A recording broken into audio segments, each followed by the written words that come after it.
Avez-vous déjà fait plus de 100 000 euros par mois? Moi, je l'ai fait pour la première fois en 2021. J'ai atteint un chiffre d'affaires mensuel d'à peu près 195 000 euros par mois.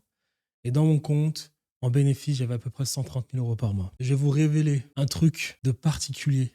C'est mon ressenti dans tous les cas, mais je vous le dis quand même. Faire 100 000 euros par mois, c'est rien. Ah, vraiment, c'est rien. À partir du moment où j'ai atteint ce palier, je ne me suis jamais senti aussi insécure. Mais pour une raison.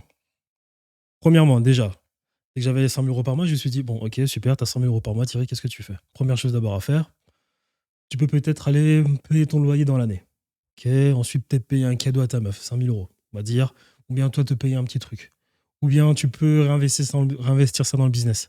Le problème, c'est que moi, c'était pas mes premiers 100 000 euros, j'avais déjà fait ça plusieurs fois. C'était pas le premier mois, 100 000 euros, j'avais fait plusieurs fois, donc je réinvestissais déjà dans le business. Je faisais des calculs et je me disais, punaise, mais en fait, 100 000 euros, c'est rien. Parce qu'il te suffit de 2 à 3 heures avec ces 100 000 euros et tu n'as absolument plus rien. Mais dans le fond, je savais pourquoi j'avais ce problème. C'est que j'étais en stress parce que malgré le fait que ce n'était pas mon premier mois à avoir atteint les 100 000 euros par mois, deep down au fond de moi, je savais que mon business n'était pas suffisamment bien structuré pour avoir ne serait-ce qu'une base solide, pour moi être sûr d'avoir chaque mois 30 000. Je savais qu'il y a des mois, ça pouvait monter, puis redescendre, remonter, redescendre. Et c'est insupportable. Donc, un conseil pour vous. Déjà, gardez-le à l'esprit. 100 000 euros par mois, c'est pas grand-chose. Que vous le vouliez ou non, c'est pas grand-chose. Ça part très vite. Mais au moins, une fois atteint, ou bien avant de les atteindre, essayez au moins d'avoir d'abord une base solide de 20 à 30 000 euros par mois.